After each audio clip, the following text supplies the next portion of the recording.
आदाब नमस्कार, मैं वसीम अख्तर और आप देख रहे हैं द लीडर हिंदी। तीसरे सोमवार से पहले बदायूं बिजनौर में एक कांवड़िए की मौत हो जाने के बाद यूपी के जिला बरेली में पुलिस बेहद सतर्क हो गई है। बंदोबस्त चाक चौबंद किए जा रहे हैं। रूट डायवर्जन प्लान शुक्रवार रात के बजाय दिन में दोपहर के वक्त ही लागू कर दिया गया है। बरेली से बदायूं की तरफ जाने वाले वाहनों का संचालन रोका गया है।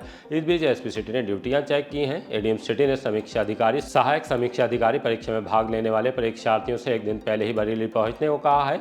दर्दनाक हादसे में मां बेटे की मौत और स्कूल में पेड़ गिरने से 3 छात्राएं और 2 टीचर घायल हुई हैं। अब आपको खबरों की तफसील बताते हैं।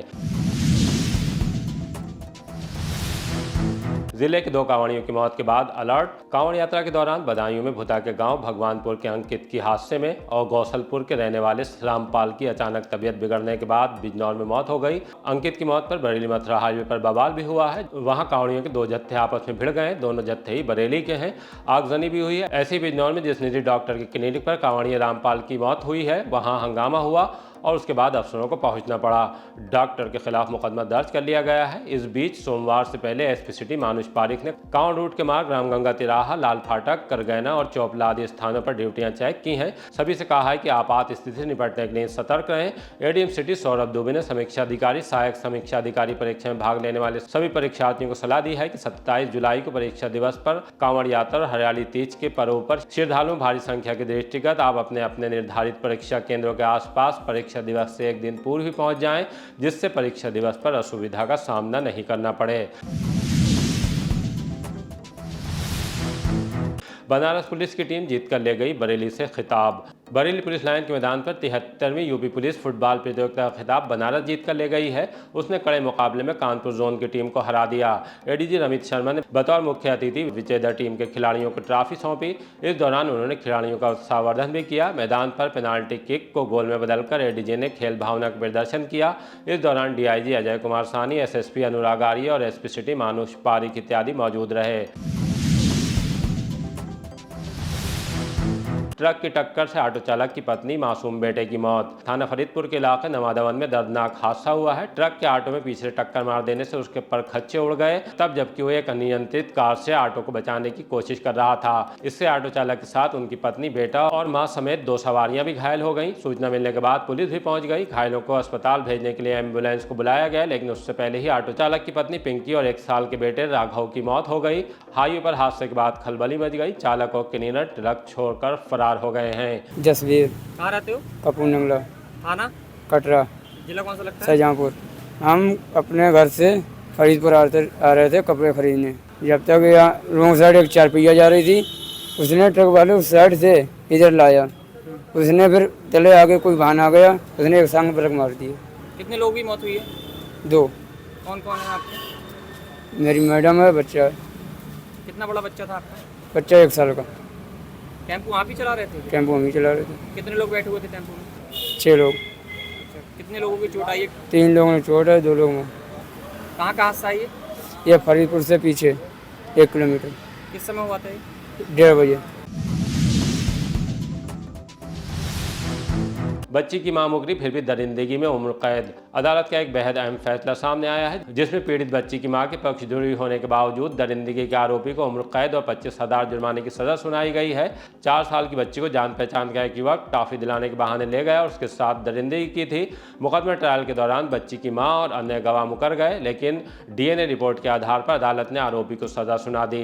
आइए आपको सुनवाते हैं कि एडीजीसी रीतराम राजपूत ने इस केस को लेकर क्या जानकारी दी है। ये मामला थाना हरदोई जिला बरेली का है। घटना मार्च 2023 की है। 4 वर्षीय बच्ची के साथ आरोपी फारूक द्वारा दुष्कर्म किया गया था। गवाही के दौरान बच्ची की मां बादनी द्वारा घटना क्षमता नहीं किया गया और गवाही देने से मुकर गई और बचाने लगी हुई थी, लेकिन आरोपी के डीएनए परीक्षण तथा पीड़िता की मेडिकल रिपोर्ट में दुष्कर्म की पुष्टि होने के बाद माननीय न्यायालय पाक्सो के न्यायाधीश महोदय द्वारा दुष्कर्मी को आजीवन कारावास और 25,000 रुपये के अर्थदंड से दंड किया गया। माँ मुकर गई थी अपनी गवाही से? हाँ, माँ इस गवाही से मुकर गई थी और आरोपी को बचाने में लगी हुई थी। 3 साल के बच्चे पर कुत्ते का हमला, गाल पर काटा। थाना भोजीपुरा गांव सागलपुर में घर के बाहर खेल रहे हरिओम के 3 साल के बेटे आकाश पर कुत्ते ने हमला कर दिया। चीखों की आवाज पर परिजन बाहर पहुंचे तो कुत्ता बच्चे गाल पर काट चुका था। गंभीर रूप से घायल बेटे को लेकर हरिओम जिला अस्पताल पहुंचे, यहाँ उसका उपचार चल रहा है। हरिओम। कहाँ रहते हो? सागलपुर। थाना भोजीपुरा। क्या हुआ था बच्चे के साथ? कुत्ते ने काट दिया सुबह। कितना बड़ा बच्चा है आपका? बस 2 साल 8 महीने का है। कहाँ पर काटा था उसको? घर के बाहर खेल रहा था बच्चा, गाल पे काटा था। और भी इससे पहले भी हमला कर चुके हैं? हाँ, कई जनों को काट दिया है। क्या नाम है बेटे का? आकाश। ऐसे ही सुभाष नगरी गंगा कॉलोनी में घर के बाहर बैठे शिवम 25 साल पर सांड ने हमला कर दिया। जब तक लोग सांड को भगाते शिवम घायल हो चुके थे। उनका भी जिला अस्पताल में इलाज कराया जा रहा है। इससे इतर कैंट के सदर बाजार में सुबह के वक्त खौलती चाय गिर जाने से 6 साल की दिव्यांजना बुरी तरह से झुलस गई। वो यूनिफॉर्म पहनकर स्कूल जाने की तैयारी कर रही थी। मां नेहा ने बताया कि बेटी को एम्बुलेंस लेकर अस्पताल पहुंची। वो दर्द से वहां तड़प रही है। नेहा कहाँ रहती है? सदर कैंप। ये चाय बना रही थी मैं, तभी फिर इसके ऊपर गिर गया पूरा भगोना। कब की घटना है ये? ये सुबह 7:30 बजे। कितनी बड़ी बच्ची है आपकी? 6.5 साल की। क्या नाम है इसका? दिव्यांजना। पढ़ने जाती है ये? हाँ। कौन से क्लास में जाती है? फर्स्ट में है ये। स्कूल में पेड़ गिरने से 2 टीचर 3 छात्राएं जख्मी। कांधरपुर में पूर्व माध्यमिक विद्यालय में दोपहर के वक्त एक पेड़ की डाल बंदरों के उछल कूद करने से टूट गई। नीचे बैठकर अध्यापन कर रही छात्राएं और करा रही टीचर जख्मी हो गई हैं। प्रधानाध्यापिका सबीना परवीन, टीचर प्रीति श्रीवास्तव के अलावा छात्रा पूजा सृष्टि और सुमन लता के चोट आई है। उनका जिला अस्पताल में इलाज चल रहा है। छिनैती गैंग के शातिरों से मोबाइल बाइक बरामद। थाना कोतवाली पुलिस ने छिनैती करने वाले 2 शातिर बदमाशों को गिरफ्तार कर लिया। उनसे 4 मोबाइल, 2 चाकू और चोरी की मोटरसाइकिल बरामद की गई है। ये आरोपी डीएम आवास अग्रसेन और बीसलपुर क्षेत्र में कई वारदातों को अंजाम दे चुके थे। पुलिस पूछताछ में आरोपियों ने कबूल किया कि वारदातों से मिले पैसे और सामान को आपस में बांटकर शौक और परिवार की जरूरतों को पूरा करते थे।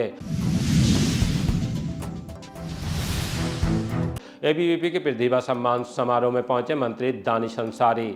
अखिल भारतीय विद्यार्थी परिषद के सम्मान समारोह में अल्पसंख्यक कल्याण एवं मुस्लिम वक्फ हज राज्य मंत्री दानिश आजाद अंसारी ने मुख्य अतिथि के रूप में हिस्सा लिया। छात्र छात्राओं का उत्साह बढ़ाया। मीडिया से बातचीत में पार्लियामेंट वाली मस्जिद से जुड़े विवाद पर भी बोले। मंत्री जी, जो मस्जिद में मीटिंग हो रही है, अखिलेश यादव पहुंचे हुए हैं, वहाँ पर क्या कहेंगे? ये कहीं से भी स्वीकार नहीं है। मैं खुद एक मुस्लिम नौजवान हूँ और मस्जिदों में का राजनीतिक इस्तेमाल नहीं होना चाहिए।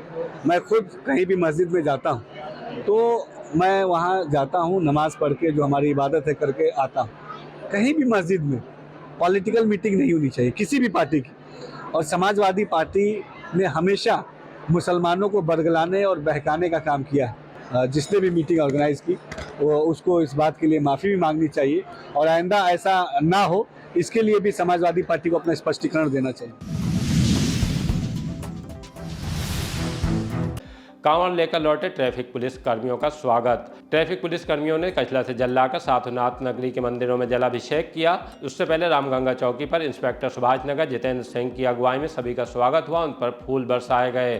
कांवड़ के जत्थे में यातायात उप निरीक्षक विनीत कुमार, कांस्टेबल पूजा, प्रियंका, अंजना, रितेश भाटी और रमन शामिल रहे। सेंसिटिव इलाके बांधखाना में बरसे मोहब्बत के फूल। मोहल्ला बांधखाना में सांप्रदायिक सौहार्द का नज़ारा देखने को मिला। चौराहे पर जुमे की नमाज के बाद शिव भक्तों पर फूल बरसाए गए। सुशील कुमार गब्बर के नेतृत्व वाले कांवड़ियों के जत्थे का मुस्लिमों ने इस्तकबाल किया। जत्थे में शामिल कांवड़ियों को फूल मालाएं पहनाई, उन्हें पानी की बोतलें सौंपी। इस दौरान शहजाद खान, नईम खान, मोहम्मद नबी, खुशनुमा, मोहम्मद अनस, मोहम्मद साकिब, नवाब घोसी, हसीन पप्पू और अमन कमेटी के प्रदेश अध्यक्ष डॉक्टर कदीर अहमद मौजूद रहे।